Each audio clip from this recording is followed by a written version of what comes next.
Tonight, we journey into a story that moves between two worlds, the world of light and the world of shadow, the visible and the invisible, the surface that everyone sees, and the depths that almost no one notices.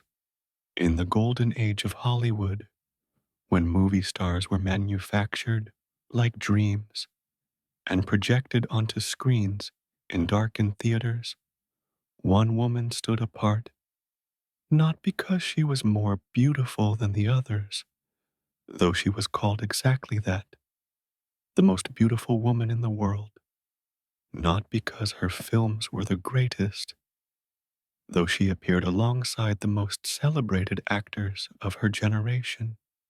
She stood apart because she carried a secret that the world was not ready to receive. Hedy Lamarr was an actress, but she was also an inventor. And the invention she created, dismissed in her lifetime, buried in classified files, forgotten for decades, would eventually become the foundation of the wireless world we inhabit today.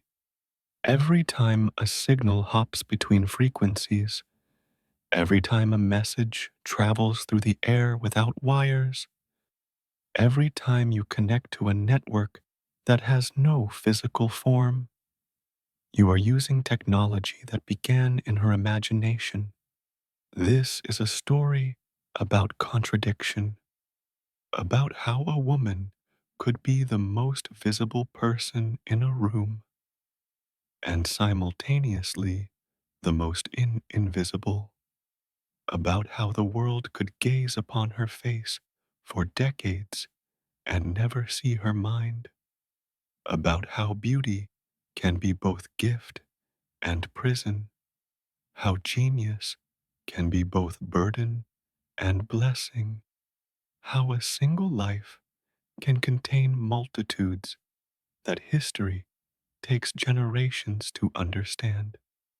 We will travel from Vienna in the fading days of empire, through the glamorous prisons of wealth and fame, across oceans and decades, into laboratories and patent offices, and the quiet rooms where a forgotten woman waited for a world that was finally beginning to remember her name.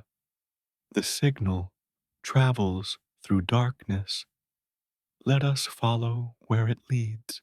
In the fading light of the Austro-Hungarian Empire, in a Vienna still draped in the velvet of old-world elegance, a child sits beside her father as he walks her through the inner workings of a streetcar.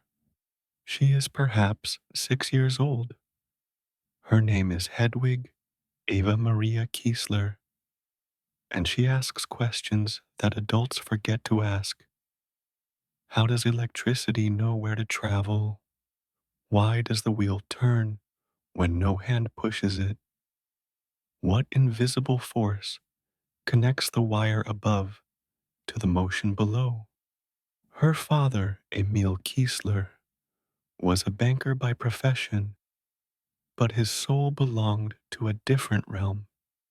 He was a man who saw the world as a collection of mechanisms waiting to be understood, puzzles whose solutions revealed deeper puzzles still. When his daughter asked her questions, he did not dismiss them as childish curiosity. He recognized something burning behind her eyes, a flame that most children possess, but few are allowed to keep. So he opened the machines of the modern world to her wondering gaze. The streetcar became a classroom. The components became teachers. The electricity became a kind of magic that followed rules, and the rules could be learned by anyone patient enough to ask the right questions. Vienna in the early 20th century was a city of contradictions, waltzes still played in coal rooms where aristocrats pretended the old order would last forever, while in coffee houses and laboratories, new ideas sparked that would soon consume the world. Sigmund Freud was mapping the hidden territories of the mind. Gustav Klimt was painting women in gold leaf, making the sensual sacred. The empire was crumbling, but the crumbling itself produced a kind of desperate beauty, a flowering at the edge of extinction. Young Hedwig absorbed it all. She walked streets where history layered upon history, where medieval churches stood beside Baroque palaces, beside modern factories. She heard languages mixing in the marketplaces: German, Czech, Hungarian, Yiddish, a babble of tongues that taught her early that communication was complex, that meaning traveled through channels that could be blocked or opened depending on who controlled them. Her mother, Gertrude, was a pianist, and music filled their home. But it was the mathematics beneath the music that fascinated Hedwig, the frequencies that made notes harmonize or clash, the invisible architecture of sound. She began to see patterns everywhere, connections that linked disparate things. A streetcar and a piano were not so different, she realized. Both transformed one kind of energy into another. Both followed rules that could be understood, and once understood, could be manipulated. By the time she was a teenager, Hedwig had developed two qualities that would define her life. The first was her beauty, a symmetry of features, a luminosity of skin, a quality that made people stop and stare when she entered a room. The second was her intellect, a quick, restless mind that was never satisfied with surfaces, that always wanted to know how things worked beneath their visible shells. In a different world, these two qualities might have complemented each other, but in early 20th century Europe, they were understood as opposites. A woman could be beautiful or intelligent, not both. Beauty was for display, intelligence was for men. The culture had no category for a woman who possessed both, no space where such a creature could exist without contradiction. Hedwig felt this tension early. When she showed interest in engineering, she was redirected toward more feminine pursuits. When she asked technical questions, she was told not to worry her pretty head. The message was clear and constant. Her face was her fortune. Her mind was irrelevant, and any energy spent on thinking was energy stolen from the real business of being beautiful. But the flame her father had kindled could not be extinguished so easily. In the quiet hours, when no one was watching, she continued to think. She read books that were not meant for girls. She sketched diagrams that no one asked to see. She dreamed of mechanisms and frequencies, of signals traveling through air, of invisible connections that could link distant things. The streetcar still moved through Vienna, its wheels turning, its electricity flowing, its motion a daily miracle that most passengers ignored.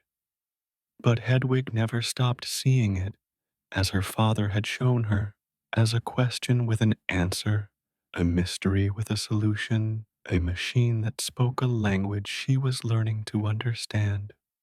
The Great War came and went. The empire collapsed. Vienna transformed from capital of a vast realm into capital of a small, struggling republic. The old order shattered, and from its fragments, new possibilities emerged, along with new dangers. Hedwig grew into a young woman of extraordinary beauty. Directors noticed her, cameras found her. The film industry, still young and hungry for new faces, recognized in her something that audiences would want to see. By 19, she had appeared in European films, had become a minor celebrity, had begun the journey that would eventually lead her to Hollywood. But the most significant film of her early career was not significant for its artistic merit. Ecstasy, released in 1933, featured Hedwig in scenes that scandalized audiences across Europe, swimming nude, her face showing the first depiction of female pleasure in mainstream cinema. The film was banned in multiple countries.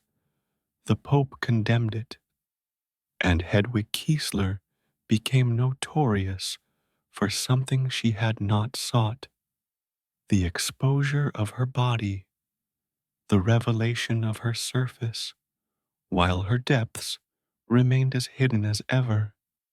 The pattern was set. The world would look at her and see only what it wanted to see: the face, the form, the beauty that sold tickets and caused scandals. What lay beneath? The questions, the curiosity, the mind that never stopped working, remained invisible, speaking a language that no one bothered to learn. We close this chapter standing in the Vienna of Hedwig's youth, watching a streetcar pass through streets that would soon be marched through by armies, imagining a child asking questions that adults had forgotten to ask. The electricity still flows, the wheels still turn, and somewhere in the space between the wire and the motion, a signal waits to be born, a frequency that will one day hop through the darkness, carrying voices across oceans, connecting worlds to have not yet imagined each other. The girl who spoke to machines, the questions she asked, the answers that would come decades later, the silence that filled the space between. She became the most beautiful woman in the world. The phrase itself was a kind of sentence, a crown made of glass that cut whoever wore it. By the time Hedwig Kiesler was 20 years old, her face had appeared on screens across Europe. Her body had scandalized a continent, and her future seemed written in the language of glamour and notoriety. But the future took an unexpected turn. At a party in Vienna, she met Friedrich Mandel, an arms manufacturer, fabulously wealthy, 14 years her senior, a man whose business was war itself. He was powerful in ways that transcended money. He supplied weapons to the Austrian government, cultivated relationships with Mussolini's Italy, entertained guests whose names would soon darken history. When he looked at Hedwig, he saw something he wanted to possess. The courtship was swift, overwhelming, irresistible. Mandel pursued her with the same determination he applied to his business dealings. He offered her everything: wealth beyond imagining, social position, escape from the scandal of ecstasy. He promised to buy and destroy every copy of the film, to erase the shame, to transform the notorious actress into a respectable wife. They married in 1933, the same year Hitler rose to power in Germany. Hedwig was 19 years old. What followed was a captivity disguised as luxury. Mandel installed his new wife in a castle outside Vienna, surrounded her with servants and surveillance, controlled her movements with the precision of a military operation. She was not allowed to work, not allowed to leave without permission, not allowed to have conversations that he did not monitor.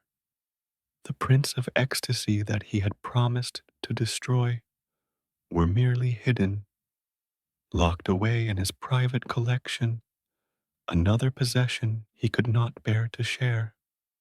The castle was beautiful.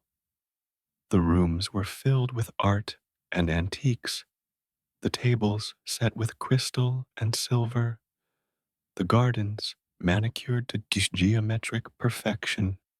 But beauty, Hedwig learned, could be a kind of prison. The more exquisite the cage, the more absolute the captivity. Yet even in this gilded confinement, her mind refused to sleep. Mandel's business required him to host dinner parties where military officials and weapons designers discussed the technologies of war. The conversations were not meant for women. Wives were expected to be ornamental, to smile and nod, and contribute nothing of substance. But Hedwig listened, and what she heard would change the course of her life. The discussion centered on problems of military communication. How could you guide a torpedo to its target without the enemy jamming your signal? How could you coordinate naval operations when radio frequencies could be intercepted? The technical challenges were immense, and the solutions being proposed were inadequate.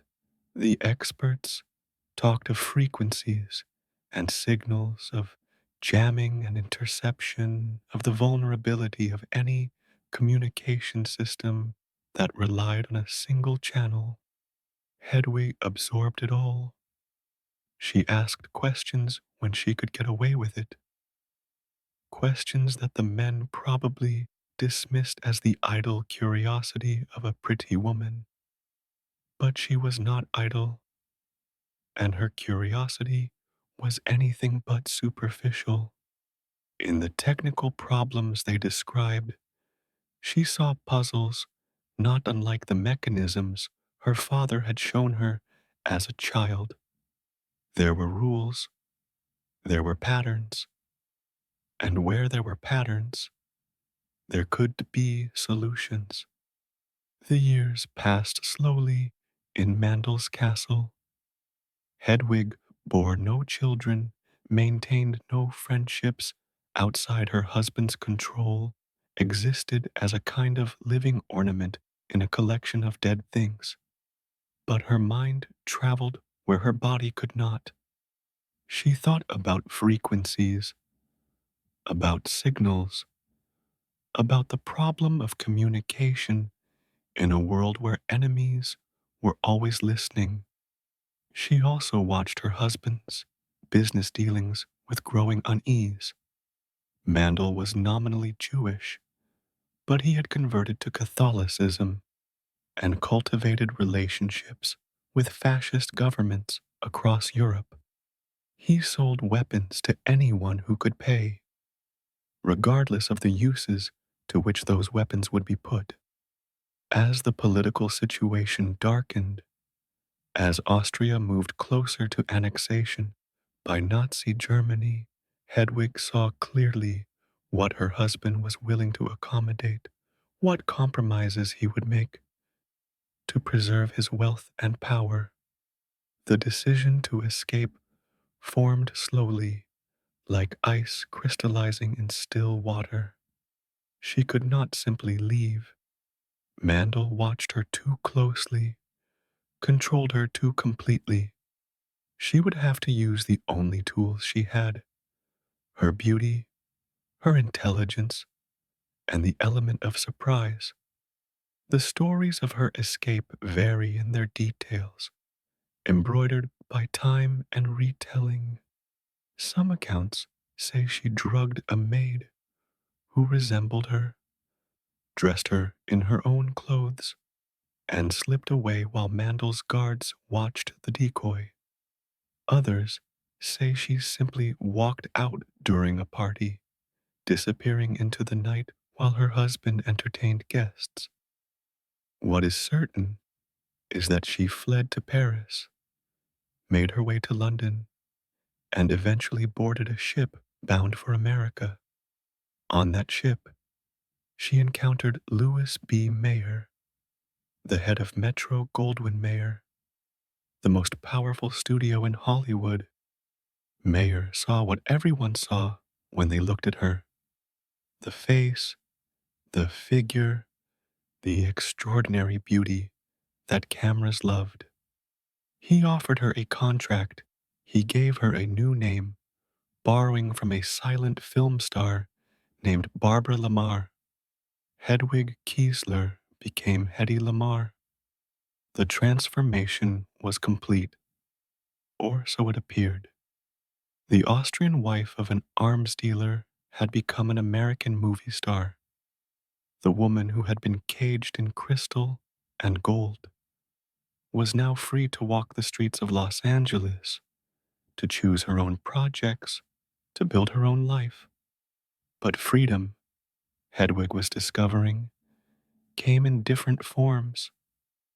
She had escaped one kind of captivity only to enter another: the prison of the image, the cage of beauty, the expectation that her face was all she had to offer.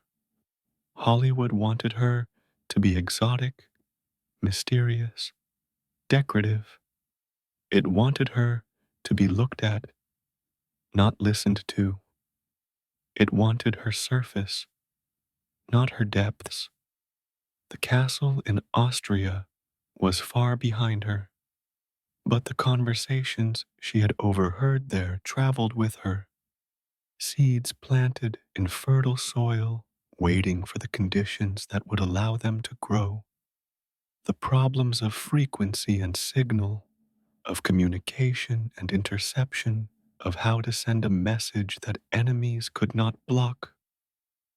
These problems followed her across the Atlantic, took up residence in her mind, began to germinate in the California sunshine. We close this chapter as a ship crosses the ocean, carrying a woman with no possessions except her face and her mind. Behind her lies the old world, crumbling into war. Ahead lies a new world, glittering with possibility and limitation. The cage of crystal and gold is behind her. The cage of celluloid and light lies ahead, and somewhere between the two, in the space where signals travel without wires, a solution is forming that no one has yet imagined: the escape, the crossing, the transformation, the mind that never stopped working, even when the world saw only the face.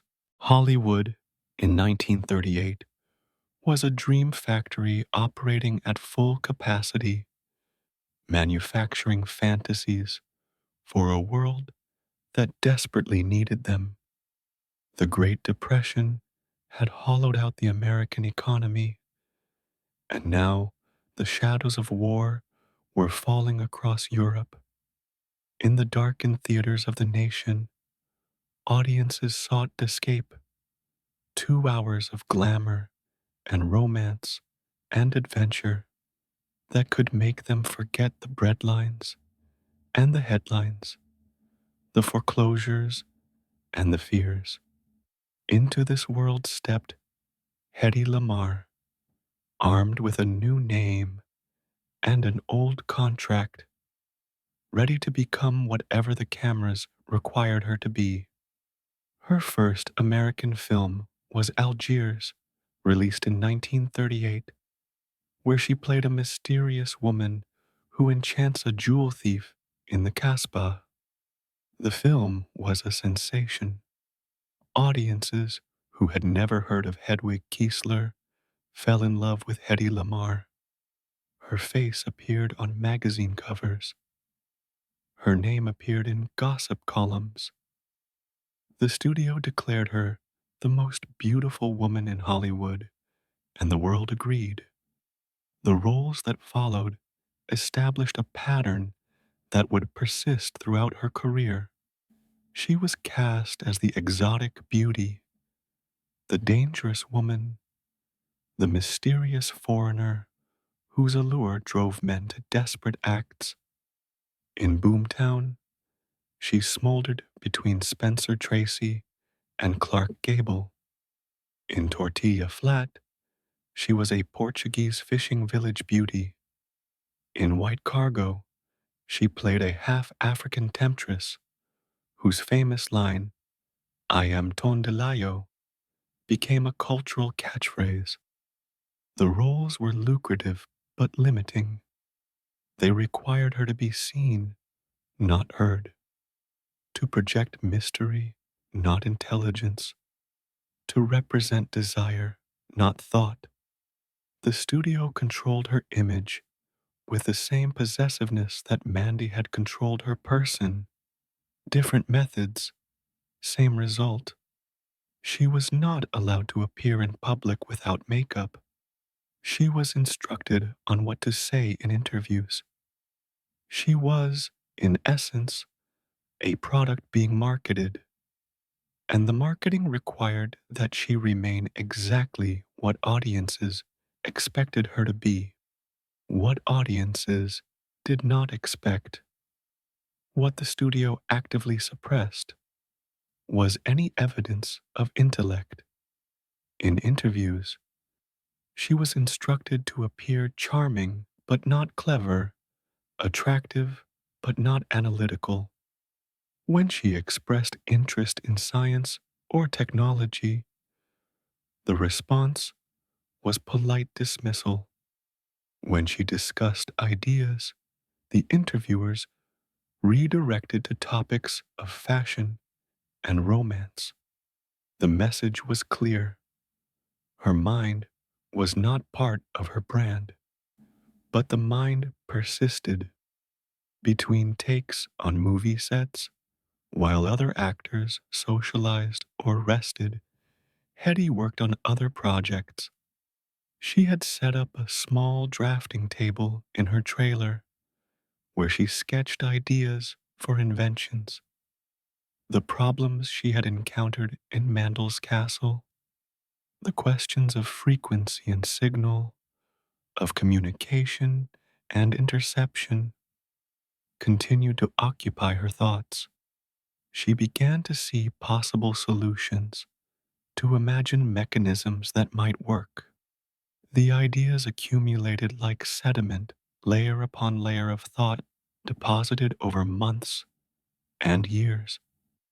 She imagined a system where signals could jump between frequencies in a pattern that only the sender and receiver knew. If the frequency changed constantly, an enemy trying to jam the signal would be chasing a moving target, unable to block a channel that was never occupied for more than a moment. The concept was elegant in its simplicity, obvious once you saw it, invisible until you did. She tried to discuss her ideas with the engineers and technicians who worked on the studio's technical equipment. They were polite but dismissive. What could an actress possibly understand about radio frequencies? She tried to discuss them with the scientists she occasionally encountered at parties. Hollywood attracted intellectuals as well as artists, refugees from European universities who had fled the gathering darkness. Some listened with interest, but none could help her develop the idea into something practical. What she needed was a collaborator, someone who understood both the technical challenges and the creative solutions, someone who could see past her face to her mind, someone who was, like her, an outsider in Hollywood, working in spaces where conventional categories did not apply. That someone would arrive at a dinner party in 1940. But for now, Hedy Lamarr continued her dual existence. The movie star the world saw, the inventor the world ignored. She attended premieres and posed for photographs. She signed autographs and smiled for fans. She performed the rituals of celebrity with the same discipline she had applied to surviving her first marriage. But behind the smile, behind the famous face, the mind was always working. The war in Europe was escalating. Hitler had swallowed Austria, then Czechoslovakia, then Poland. France fell in 1940. Britain stood alone against the Nazi onslaught. Reports of submarine attacks filled the newspapers. German U-boats were decimating Allied shipping, sinking supply convoys, strangling the island nation's lifeline. The problem of communication was no longer abstract. Lives depended on finding solutions.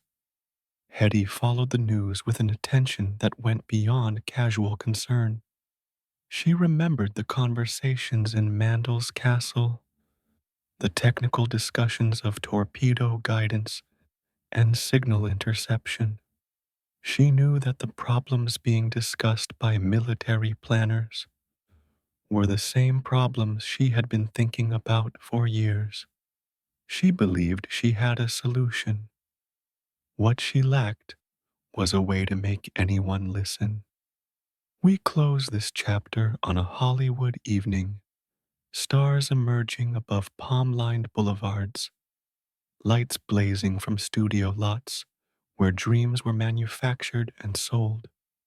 Hedy Lamarr walks across a soundstage, her famous face illuminated by artificial light, her mind occupied with frequencies and signals and patterns that have no place in the fantasy she is being paid to perform. The most photographed woman in America, the most ignored inventor in America. The contradiction that would define her life, walking through manufactured light toward a darkness that was real and spreading, carrying in her thoughts a solution that no one wanted to hear. The face that sold tickets, the mind that sold nothing, the distance between what the world saw and what it refused to see, forever widening, forever painful, forever the story of a woman out of time with her time. At a dinner party in 1940, somewhere in the sprawling geography of wartime Hollywood, Hedy Lamarr found herself seated beside a man whose reputation was nearly as unconventional as her own. His name was George Antheil, and he was a composer, though composer barely captured the strangeness of his work. Antheil had made his name in the 19s with a piece called Ballet Mécanique, scored for 16 synchronized player pianos, xylophones, electric bells, and airplane propellers. The premiere in Paris had caused a riot. Audiences had thrown things at the performers. Critics had called it either the future of music or the death of civilization. Antheil had reveled in the controversy, positioning himself as the enfant terrible of modern composition. But the decades since had been less kind. His style of aggressive modernism had fallen out of fashion. He had come to Hollywood seeking work in film music, joining the stream of European artists and intellectuals who found themselves in California as the world they had known collapsed into war. He was brilliant, unconventional, underemployed, and crucially, he was willing to listen to an actress talk about radio frequencies. The conversation began as many consequential conversations do, with a different topic entirely. They discussed the war, they discussed the refugee crisis, they discussed mutual acquaintances, Hollywood gossip, the strange unreality of making entertainment while the world burned. And then, somehow, the conversation turned to torpedoes. Hedy explained the problem she had been thinking about for years. Radio controlled torpedoes could be guided to their targets with far greater accuracy than unguided weapons. But the radio signal that controlled them could be jammed by the enemy, rendering the guidance useless. The solution, she believed, was to make the signal impossible to jam by having it jump between frequencies in a pattern that only the sender and receiver knew. Antheil understood immediately. As a composer, he was intimately familiar with synchronization, with making multiple instruments play in precise coordination, with creating patterns that unfolded across time. His ballet mécanique had required synchronizing 16 player pianos, a technical challenge that had pushed him to think deeply about mechanisms of coordination. And player pianos, he realized, offered a potential solution to the synchronization problem. Player pianos worked by reading patterns of holes punched in paper rolls, mechanical instructions that told the piano which notes to play and when. What if a similar mechanism could coordinate the frequency jumping of a radio signal? What if the transmitter and receiver each had a paper roll punched with the same pattern, telling each device which frequency to use at each moment? The conversation continued for hours, spilling beyond the dinner party into subsequent meetings, phone calls, sketching sessions, calculations. Hedy provided the core concept, the frequency hopping that would make the signal impossible to jam. Antheil provided the synchronization mechanism, the player piano rolls that would keep transmitter and receiver in step. Together, they developed a system that was elegant, practical, and entirely outside the boundaries of their official expertise. The irony was not lost on either of them. An actress and a composer solving a problem that military engineers had failed to crack. A woman dismissed as decorative and a man dismissed as eccentric, collaborating on technology that could help win a war. The outsiders, it seemed, could see solutions that the insiders had missed. They worked through the technical details with meticulous care. The system would use 88 frequencies, the same number as keys on a piano, a nod to the musical origins of the idea. The frequency changes would occur at unpredictable intervals, following patterns too complex for an enemy to anticipate. The roles in the transmitter and receiver would be identical, cut with the same pattern, ensuring perfect synchronization as long as both started at the same moment. The physics was sound.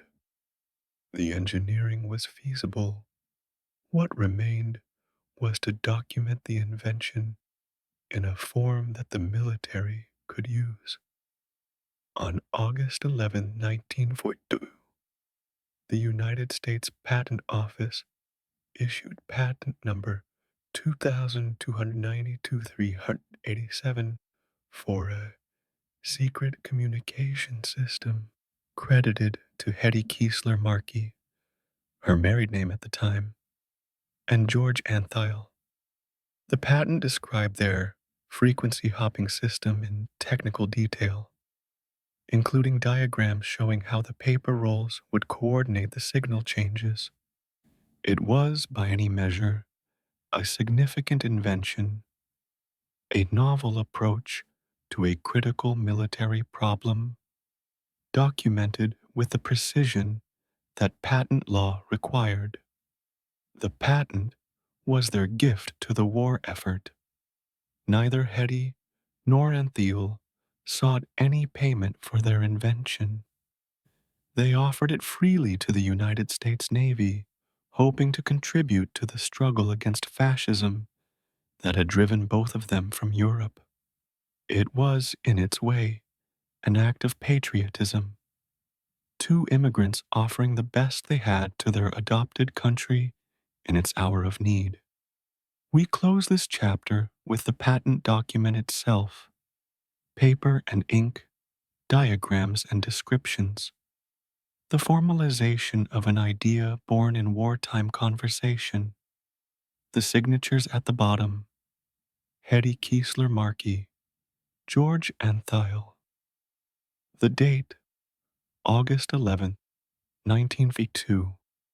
The patent number, 2292-387.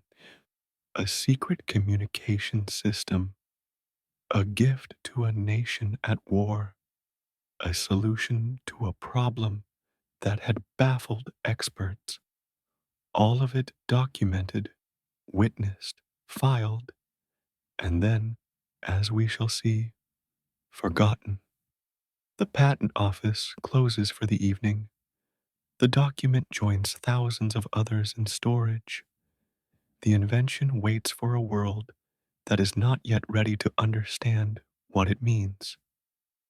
The composer and the actress, the frequency and the synchronization, the idea that would wait decades to find its true purpose, the gift that would be refused before it was finally accepted. The United States Navy rejected their invention. The year was 1942. German U-boats were devastating Allied shipping, sending tons of supplies and thousands of lives to the bottom of the Atlantic. The Battle of the Atlantic was, in many ways, a battle of communication, of signals sent and intercepted, of commands given and jammed, of information that could mean the difference between a convoy arriving safely and a convoy becoming a mass grave. Hedy Lamarr and George Antheil offered their frequency hopping system as a solution to this crisis. They sought no payment, asked for no recognition, wanted only to help. The technology they proposed could have made torpedo guidance far more reliable, could have reduced the effectiveness of German jamming, could have saved ships and lives. The Navy said no. The reasons given were technical, or at least were dressed in technical language. The system, they said, would require too much modification to existing torpedoes. The mechanism was too bulky, too complex, too difficult to implement in the field. The synchronization system based on player piano rolls, a solution that Hedy and Antheil found elegant, struck the military engineers as impractical. The concerns may have been legitimate, or they may have been pretexts. The historical record does not make clear which. What the record does suggest is that another factor influenced the decision, the source of the invention. A movie actress and an avant garde composer were not the sort of people the Navy expected to receive weapons innovations from. The very unconventionality that had allowed Hedy and Antheil to see solutions the experts had missed may have made the experts reluctant to take those solutions seriously. There is no direct evidence of dismissiveness based on gender or profession, but the circumstantial evidence is suggestive. Some accounts claim the Navy told Hedy she could better serve the war effort by selling war bonds, by using her famous face rather than her recognized mind. Whether or not those words were actually spoken, Hedy did spend the war year selling bonds. She was remarkably effective at it, reportedly raising over $25 million for the war effort through public appearances and her celebrity appeal. She kissed soldiers, posed for photographs, smiled the smile that had sold millions of movie tickets. She contributed what the world wanted from her beauty, her visibility, her surface. But the other contribution, the deeper one, the one that came from the part of her that few people saw, that contribution was filed away and forgotten.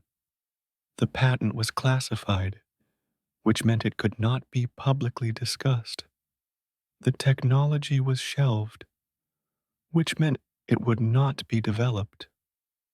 The invention that might have helped win the war sat in a filing cabinet while the war was won by other means.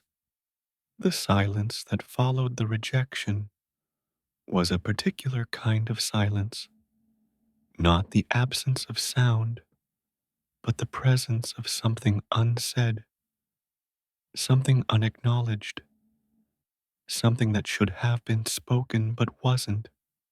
Hedy continued making films. She continued being photographed. She continued existing in the space the world had made for her, the space of surfaces and images, of beauty without depth. But the idea did not disappear. Ideas, once born, have their own persistence. They travel underground, move through time in ways their creators cannot predict, emerge decades later in forms their originators would barely recognize. The frequency hopping concept that Hedy and Antheil had documented was too sound to be lost entirely. It would resurface, transform, multiply, but not yet, not for a long time. For now, there was only the silence, the rejection, the classified patent gathering dust, the actress selling war bonds, smiling for the cameras, contributing what she was allowed to contribute, while the contribution she chose to make was refused. We sit with this silence as the chapter closes. Feel the weight of an idea that should have been welcomed but wasn't. Feel the particular ache of offering something precious and having it pushed aside. The technical objections may have been valid. The bureaucratic obstacles may have been real, but the result was the same. A woman's mind was invisible even when she tried to make it seen. The war would end. the patents would be declassified.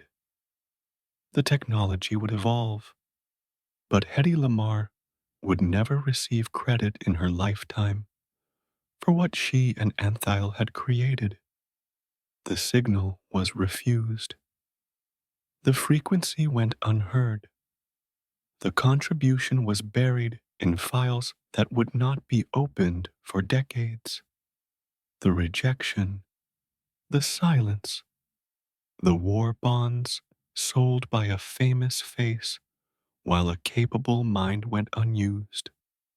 The pattern that repeats across history, invisible until you learn to see it. For 20 years, the patent gathered dust, classified by the military, inaccessible to the public, unknown to the engineers who might have built upon it. The frequency hopping invention of Hedy Lamarr and George Antheil existed in a kind of bureaucratic limbo. It was documented, therefore it was real, but it was not implemented, therefore it might as well have been imaginary. Meanwhile, the technology evolved without them. The core concept, spreading a signal across multiple frequencies to avoid jamming, was too useful to remain dormant forever. Other researchers, working independently, developed similar approaches. The military continued to face communication challenges, and the solutions they eventually adopted bore family resemblance to what Hedy and Antheil had proposed, even if the connection was not acknowledged. During the Cuban Missile Crisis of 1962, when American naval vessels enforced a blockade around Cuba and the world held its breath against the possibility of nuclear war, a form of frequency hopping technology was deployed on Navy ships. The irony was profound. The same military that had rejected Hedy's invention was now relying on technology derived from principles she had helped to pioneer. But her name appeared nowhere in the operational documents. The patent number was not referenced. The actress who had tried to help win a war was invisible in the systems that kept an even more dangerous peace. The patent itself was quietly declassified after the war. But declassification did not mean recognition. The documents were simply moved from one filing cabinet to another, from restricted access to unrestricted obscurity. No one thought to inform Hedy that her invention was now public. No one thought to credit her contribution in the technical literature that was beginning to explore spread spectrum communication. The idea had separated from its creators and was living its own life, evolving in directions they could not track. Hedy's life during these decades was a study in contradictions. Her film career peaked in the 1940s and gradually declined through the 1950s. She was still beautiful, always that, but Hollywood's appetite for her particular kind of exotic mystery was waning. Younger actresses appeared. Styles changed. The roles that had made her famous began to seem dated, and new roles did not materialize to replace them. She married 6 times. Each marriage a new attempt to find the connection that had eluded her. She had children, raised them as best she could while navigating the peculiar demands of celebrity. She invested in projects that sometimes succeeded and sometimes failed. She lived the complicated life that follows any extraordinary youth. The long denouement that comes after the crescendo, and she became increasingly reclusive. By the 1960s and 1980s, Hedy rarely appeared in public. She communicated mainly by telephone, her voice traveling through wires, while her face, that famous face, remained hidden from view.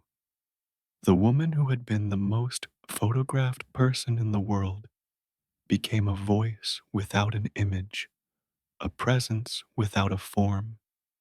The irony would have been bitter if she had allowed herself to dwell on it.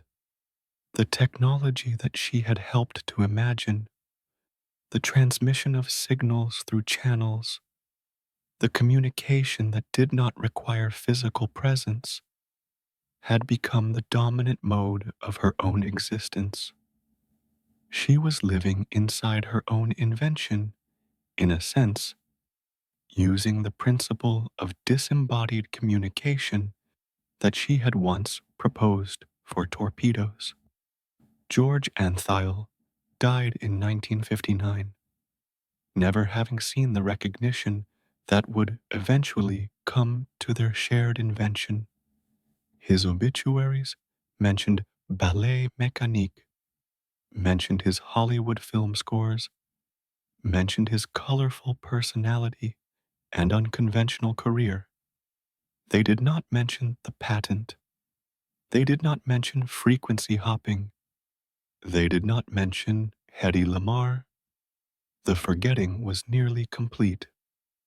By the 1960s and 1980s, as the foundations of modern wireless communication were being laid, as engineers developed the spread spectrum technologies that would eventually enable cellular phones and Wi Fi and Bluetooth, almost no one remembered that an actress and a composer had sketched the basic principles 40 years earlier in wartime Hollywood. The ideas were everywhere. The names were nowhere. The patent existed, but was invisible. A document that might as well have been written in invisible ink for all the recognition it received. We close this chapter contemplating the strange afterlife of ideas, how they can separate from their creators and travel through time on their own, how credit can be lost not through conspiracy, but through simple forgetting, through the assumption that innovation comes from expected sources, through the failure to look backward before looking forward. The patent number 292,387. The names Hedy, Kiesler Markey, George Antheil. The date August 11th, 1942. The recognition almost none.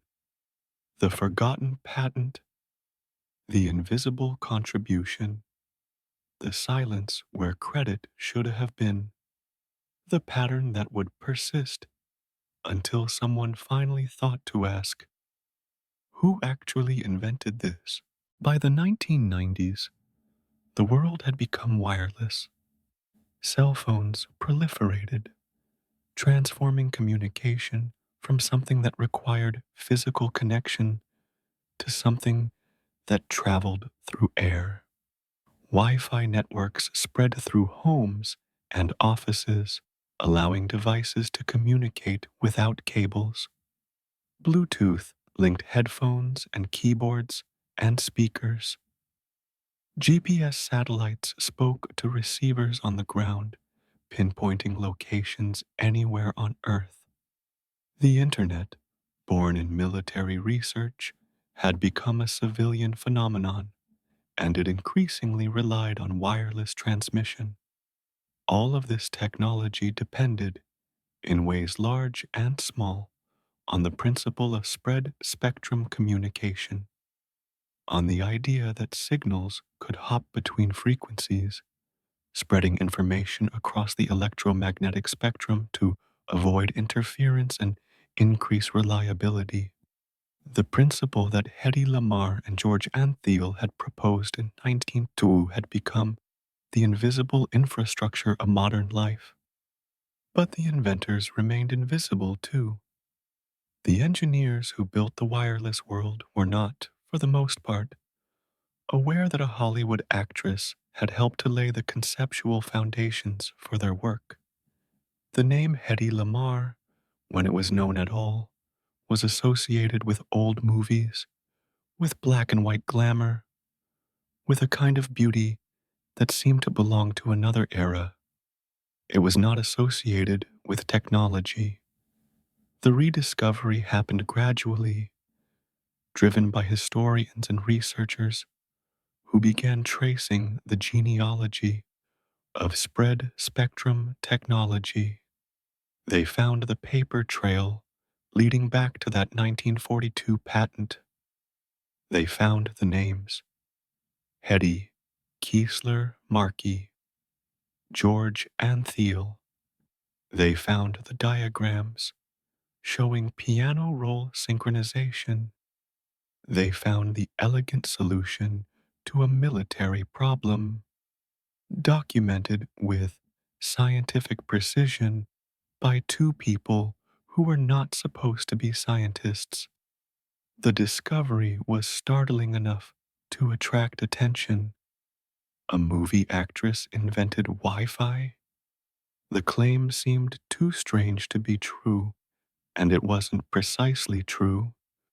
The technology had evolved considerably between 1942 and the digital age, but the core concept, the frequency hopping that made wireless communication reliable and secure, could be traced back to that wartime collaboration. Hedy Lamarr deserved credit as a pioneer, even if she was not the sole inventor of the complex systems that had emerged from her initial insight. Articles appeared, documentaries were made. The story of the actress inventor began to spread, carried by the same wireless networks that her thinking had helped to enable. There was something irresistibly appealing about the narrative. The most beautiful woman in the world, locked in a castle by her jealous husband, listening to discussions of weapons technology, escaping to Hollywood, and inventing something that would eventually become more important than all her films combined. But the recognition came late. So late that it almost didn't matter. By the time the world began to understand what Hedy Lamarr had contributed, she was in her 80s, living in seclusion in Florida, no longer the luminous presence that had captivated audiences half a century earlier. The face that had sold 1 million tickets was now the face of an old woman who rarely left her home. The voice that had spoken dialogue written by studio writers now spoke mainly through telephone calls to a handful of friends and family. She had outlived her fame, had outlived the era in which her particular kind of beauty was valued, had outlived the culture that had created her and then discarded her, and she was now being told that the contribution she had tried to make 50 years earlier, the contribution that had been rejected, classified, and forgotten, was actually important after all. The signals continued hopping through the night. The satellites continued orbiting overhead. The networks continued carrying billions of messages across distances that would have seemed magical to earlier generations. And in all that traffic, in all those frequencies, in all that invisible communication, The ghost of an idea persisted. The thought that had occurred to an actress in a castle, that had been developed with a composer in Hollywood, that had been offered as a gift to a nation at war and refused. The ghost in the wireless, the invisible presence in every signal, the contribution that had taken half a century to be acknowledged. We close this chapter contemplating the strange nature of recognition, how it can come too late to change a life, yet still matter, how a name can be restored to a contribution even when the person bearing that name can no longer receive the acknowledgement in its fullness, how ideas can travel through time and space, carrying the traces of their origins even when those origins have been forgotten. The wireless world hums with signals. Somewhere in each frequency hop, Hedy Lamarr persists, not as a presence, not as a consciousness, but as a contribution, a thought, a gift finally accepted after decades of refusal, the ghost in the wireless, forever transmitting, forever invisible, forever present in every signal that hops between frequencies, carrying voices into the darkness. In 1990, Hedy Lamarr received the Electronic Frontier Foundation's Pioneer Award, the first woman ever to be so honored. The award recognized her contribution to the development of spread spectrum technology, the principle that had become foundational to modern wireless communication. She was 83 years old. She did not attend the ceremony. Hedy had not appeared in public for years. The face that had once been the most famous in the world was now a face she did not want the world to see. She had undergone plastic surgery, multiple procedures that had not achieved the results she hoped for, and she preferred to remain invisible rather than be seen in a condition she found unacceptable. When she was notified of the award by telephone, she reportedly responded with 4 words. It's about time. The phrase contains multitudes. The vindication, finally, of a contribution that had been dismissed for half a century. The weariness of waiting so long for acknowledgement, the mixture of satisfaction and bitterness that comes when recognition arrives too late to change the course of a life. It's about time. The words of someone who had given up expecting credit and was surprised to receive it, pleased and exhausted in equal measure. The award represented what Hedy had sought throughout her career, recognition for her mind rather than her face, but it arrived in a context that made the recognition feel incomplete. She could not accept it in person, could not stand before a crowd and be seen as the inventor she was, could not receive applause for her thinking because she could not bear to show what her appearance had become. The mirror and the machine, the face that had been her fortune and her prison, the mind that had been ignored and was finally being honored. The relationship between the two, between being seen and being known, between surface and depth, between beauty and intellect, was the central tension of her life, unresolved even in this moment of belated acknowledgement.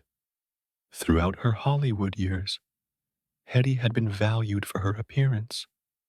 The industry had invested in maintaining that appearance, had controlled it with studio dictates about makeup and lighting and photography. The investment had paid enormous dividends. Her face had earned millions for the studios and had made her a household name. But the investment had also trapped her in a particular role, had made her visible as a certain kind of object while making her invisible as a certain kind of subject. Now, at the end of her life, she was receiving a different kind of recognition, but she could not accept it fully because she was still trapped by the relationship with her appearance that Hollywood had created. She could not be seen as an inventor because she could not stand to be seen at all. The pathos is quiet but profound. A woman who wanted to be valued for her mind, receiving that valuation at last, but unable to accept it in person because she remained, even in her 80s, bound by the standards of appearance that had defined her youth. The mirror still mattered. The face still dominated. Even when the machine was finally being acknowledged, the mirror would not let go. We contemplate, in this chapter, the relationship between visibility and value, how a woman could be so visible and so invisible at the same time, how the very quality that made her famous, her extraordinary beauty, also prevented her from being seen as anything else, how the world's gaze, once locked on her face, could not shift to see what lay behind it. The Pioneer Award sits somewhere, a physical object representing recognition that came too late. The ceremony proceeds without the honoree. The acceptance happens by telephone, voice without image, presence without form. The mirror and the machine, the face and the frequency, the recognition that should have come decades earlier, the acknowledgement that arrived when it could no longer change anything. It's about time. The words echo. The meaning multiplies. The life continues toward its conclusion, carrying contradictions that will never be resolved. History forgets women. This is not controversy. It is pattern, documented across centuries, visible in the silences of archives and the absences of textbooks. Rosalind Franklin's X-ray crystallography was essential to understanding the structure of DNA, but the Nobel Prize went to Watson and Crick, who had access to her data without her permission. Lise Meitner provided the physics that explained nuclear fission, but Otto Hahn received the Nobel Prize alone. Ada Lovelace wrote the first computer program in the Phoenix, but for over a century, her contribution was minimized or attributed to Charles Babbage. Marie Curie won 2 Nobel Prizes, but was denied admission to the French Academy of Sciences because she was a woman. The pattern repeats with variations, but without essential change. Women contribute to scientific and technical progress. Their contributions are dismissed, minimized, attributed to men, or simply forgotten. The forgetting is not usually the result of conspiracy. It is the result of assumptions so deeply embedded that they become invisible. Assumptions about who can be a scientist, who can be an inventor, who can have ideas that matter. Hedy Lamarr's story fits this pattern with precision. A woman who proposed a significant technical innovation was dismissed in part because she was an actress, because the category actress did not include the category inventor in the minds of those who heard her proposal. The same beauty that made her famous may have made it harder for her to be taken seriously, may have triggered assumptions about the incompatibility of beauty and intelligence that prevented careful evaluation of her actual idea. The forgetting lasted decades, while her patent gathered dust, while her concept evolved into technologies she never learned about, while engineers built wireless systems without acknowledging their debt to her thinking. Hedy Lamarr lived and aged and gradually disappeared from public view. The forgetting was so complete that when recognition finally came, it came as a revelation, a story so strange it seemed like fiction, an actress who invented Wi Fi. But the story is not fiction, it is pattern. It is what happens to women's contributions in a world that expects innovation to come from certain kinds of people and is surprised when it comes from others. It is what happens when categories, actress, inventor, beautiful, brilliant, are assumed to be mutually exclusive, when a person who crosses categories is forced back into the one that others find most comfortable. The rediscovery of Hedy Lamarr's contribution matters not just for her sake, but for what it reveals about the frequency of forgetting. For every Hedy Lamarr whose story is eventually recovered, how many others remain forgotten? For every woman inventor whose contribution is eventually acknowledged, how many contributions were never documented, never credited, never preserved? The archive is full of silences. The textbook is full of absences. The history of technology is full of anonymous contributions, uncredited innovations, ideas that shaped the world but left no trace of their creators. The frequency of forgetting is high. The recovery rate is low. For every story recovered, hundreds remain lost.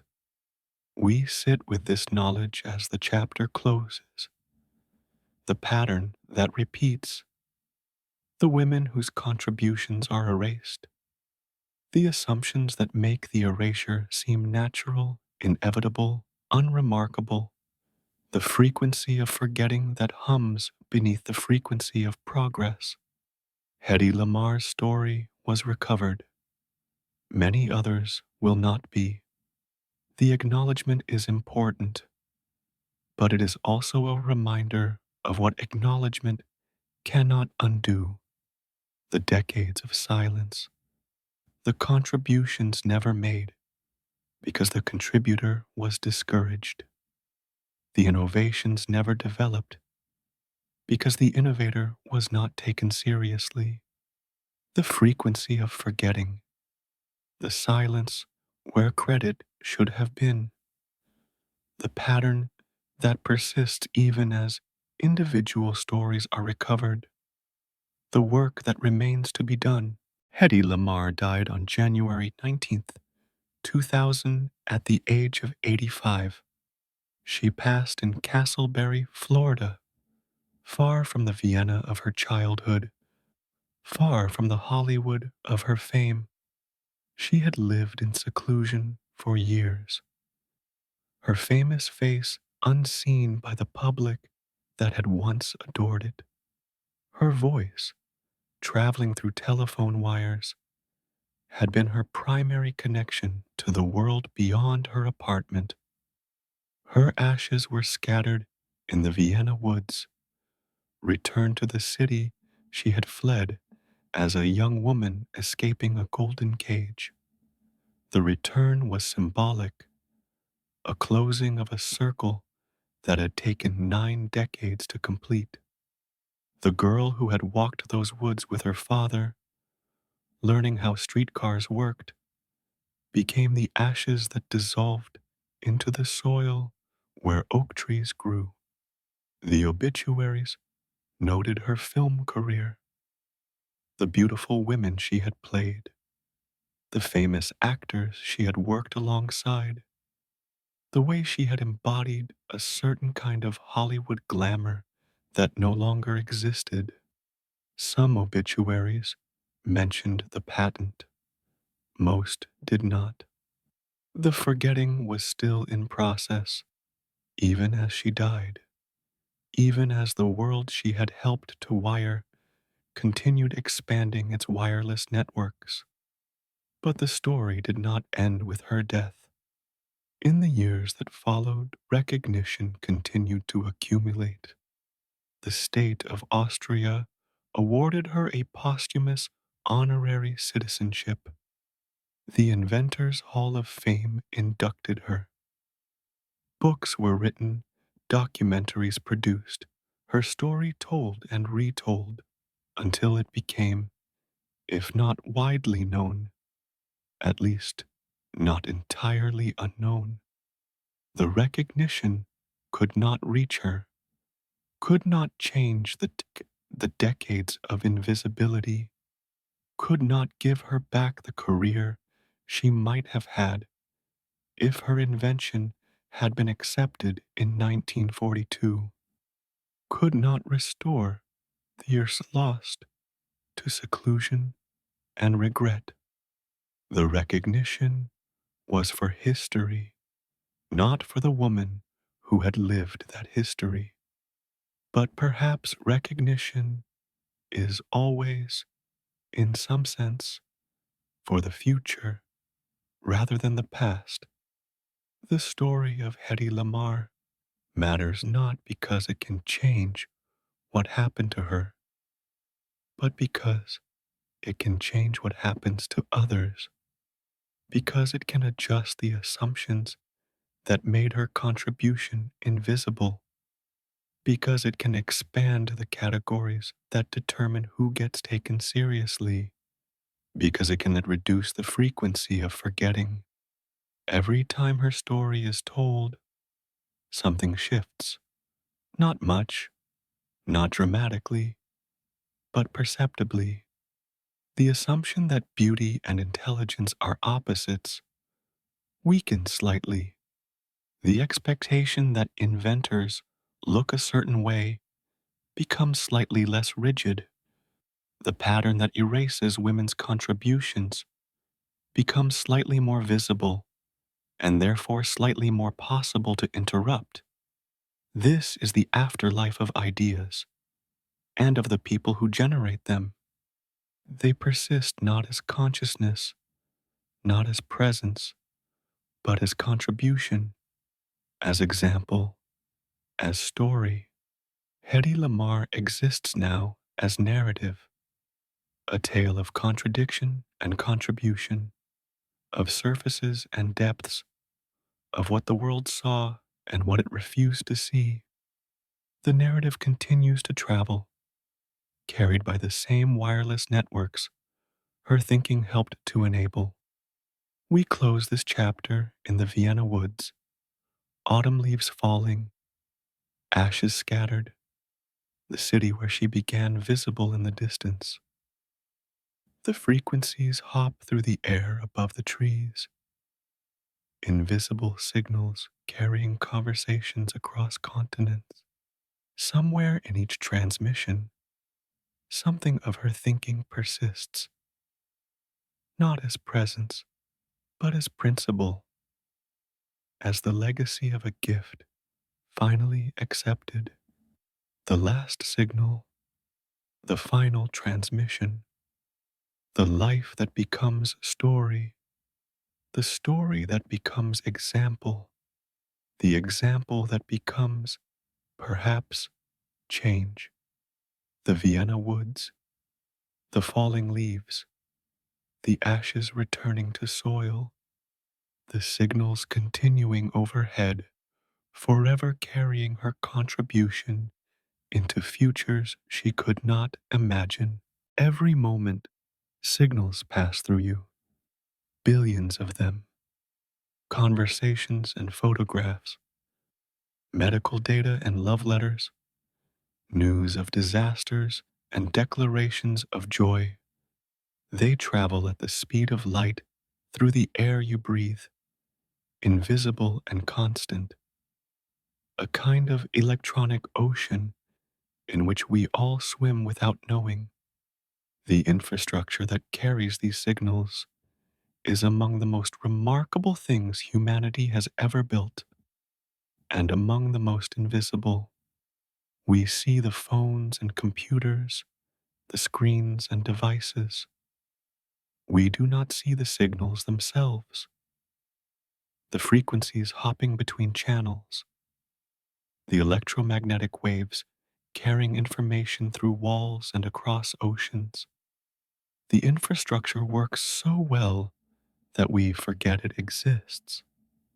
Take it for granted like gravity or air. Hedy Lamarr helped to imagine this invisible cathedral. Not alone, the technology has 1,000 parents, 1,000 contributors, 1,000 hands that shaped its development. But her thinking is present in the foundations, her concept embedded in the protocols, her gift finally accepted and deployed on a scale she never imagined.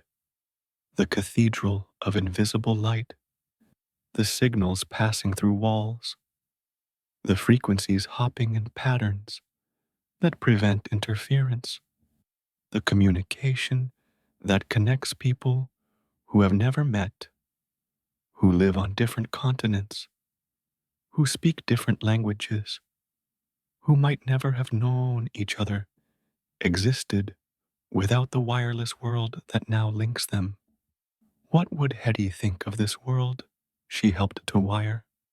She might appreciate the connection, the ability for a grandmother to see her grandchild across an ocean, for a doctor to consult a specialist on another continent, for a lonely person at midnight to reach out and find a voice. She understood isolation. She spent her final years inside it. The technology that breaks isolation might have moved her. She might have concerns about the surveillance, the way the same signals that enable connection also enable monitoring, the way the wireless world can track and record and observe. She knew about surveillance. Her first husband had practiced it on her. The technology that enables control might have troubled her. She might have recognized the irony, the way the most visible woman of her era helped to create a world of invisible communication, the way her thinking became infrastructure while her face became memory. She understood the gap between surface and depth. She lived inside that gap for 9 decades. The cathedral has no walls we can see, no ceiling we can touch, no altar we can approach, but it surrounds us, enables us, connects us. The invisible architecture of the modern world, built on principles she helped to establish, carrying signals she never sent, linking people she never knew. We sit inside this cathedral. As the chapter closes, feel the signals passing through us. Wonder at the strangeness of communication without wires, presence without proximity, connection without contact. The technology that seemed like magic when it was invented, that seems like nature now, so embedded in our lives that we cannot imagine existing without it. the cathedral of invisible light, the signals that pass through walls, the frequencies that hop between channels, the contribution that was refused and then accepted and then transformed into the invisible infrastructure of modern life. Hedy Lamarr is present here, in some sense, not as consciousness, not as ghost, but as contribution, a thought that became technology, an idea that became infrastructure, a gift that became the cathedral we all inhabit without seeing its walls. In the end, she was both the most beautiful woman in the world and one of its most important inventors, the face that sold tickets and the mind that created technology, the surface the world gazed upon and the depths the world ignored, both not despite each other but together, two aspects of a single person who contained multitudes, as all persons do. The phrase both is not opposition, it is completion. She was not beautiful despite being brilliant, nor brilliant despite being beautiful. She was a human being whose qualities did not fit the categories her culture provided, who exceeded the boxes that others tried to place her in, who lived in the uncomfortable space where contradictions are not resolved but simply held. Her story is a reminder that we must never assume we know what others are capable of, a reminder that we must never reduce a person to a single quality, no matter how dazzling that quality may be, a reminder that beauty and intelligence, surface and depth, visibility and capability can coexist in the same person, the same mind, the same life. The signals continue hopping through the night. The satellites continue orbiting overhead. The networks continue carrying voices across distances. And in all that traffic, something of Hedy Lamarr persists, not as presence, but as contribution, as example, as story. The story matters, not just for her sake. She is beyond the reach of stories now, but for those who come after. For every girl who asks how machines work and is told not to worry her pretty head. For every woman whose ideas are dismissed because of what she looks like or what categories she is assumed to fit. For everyone who contains multitudes that the world refuses to see. The dream that signals carry is the dream of connection, the dream of speaking across distances, the dream of being heard despite the noise, understood despite the interference, recognized despite the assumptions that make recognition difficult. Hedy Lamarr's voice is silent now. Her face exists only in photographs and film. Her ashes dissolved long ago into the soil of the Vienna woods. But her contribution continues traveling, hopping between frequencies, carrying other voices into darkness, enabling connection she never experienced, communication she never received. The signals carry her forward into futures she could not imagine, through technologies she would barely recognize. The gift keeps giving long after the giver is gone.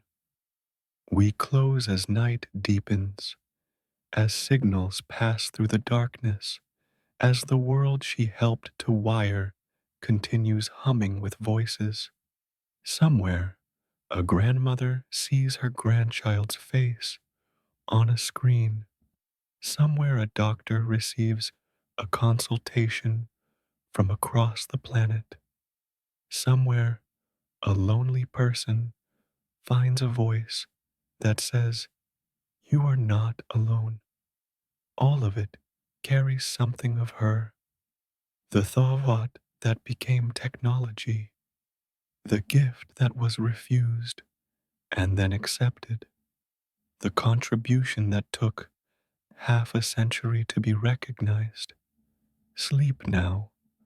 Let the signals pass through you. Let the frequencies hop in their invisible dance. Let the contribution of a woman who was both beautiful and brilliant, both visible and ignored, continue its work in the darkness around you. The dream that signals carry, the connection that technology enables, the story that deserves to be told and told again until the pattern that erased her is finally broken, until the frequency of forgetting is reduced, until minds like hers are recognized in their own time rather than decades too late. The signals, the silence, the story, forever traveling, forever connecting, forever reminding us that we are more than what the world sees, that we contain depths the world may never recognize, that our contributions can outlast our visibility, that even when we are forgotten, what we give can continue giving. Hedy Lamarr, the actress who invented the future, the face the world remembered, the mind the world forgot, the gift that keeps transmitting long after the giver has gone to silence. Good night. The signals continue. The story persists. The dream that she dreamed of communication that cannot be jammed, of connection that crosses distance, of minds that exceed the categories the world creates for them. That dream is still dreaming, still traveling, still hopping between frequencies into a future that owes her more than it knows. The end and the beginning, forever both, forever carrying forward, forever the signal in the darkness. Conclusion. The signal that never ends. The night deepens. The signals continue. We have traveled from Vienna to Hollywood, from castle to studio lot, from patent office to pioneer award. We have followed a life that contained contradictions the world could not resolve, beauty and brilliance, visibility and invisibility, contribution and dismissal. We have witnessed the rejection of a gift and the belated recognition of its value. We have contemplated what it means when the world sees only surface while depth goes unacknowledged. Hedy Lamarr's story is particular, shaped by her specific circumstances, her specific gifts, her specific historical moment, but it is also universal, part of a larger pattern of women's contributions being erased, of minds being dismissed because of bodies, of ideas being ignored because of their sources. The technology she helped to imagine surrounds us now, invisible and constant. The frequency hopping that was rejected in 1942 is embedded in every wireless signal, every Wi-Fi connection, every cellular transmission. The gift that was refused became the infrastructure we cannot live without. What remains to be done is not technological but cultural. The wireless world works beautifully. What does not work beautifully is our ability to recognize contribution when it comes from unexpected sources, to see minds when we are distracted by faces, to acknowledge depth when we are captured by surface. The frequency of forgetting can be reduced. The pattern can be changed. The assumptions can be adjusted. Not all at once, not completely, but gradually, story by story, recognition by recognition, until the categories that limited Hedy Lamarr no longer limit those who come after her. The signals carry her contribution forward. Let us carry her story forward too. Let it be part of what we transmit. The tale of the actress who invented the future, the mind that the world refused to see, the gift that kept giving long after the giver was forgotten. Sleep now. The signals pass through the darkness. The frequencies hop between channels. The wireless world hums with voices that do not know their debt to a woman who imagined them before they existed. She was both. She was more than what the world saw. She is still transmitting the signal that never ends, the story that deserves to be told, the dream that continues dreaming in the darkness around you. Good night, and remember,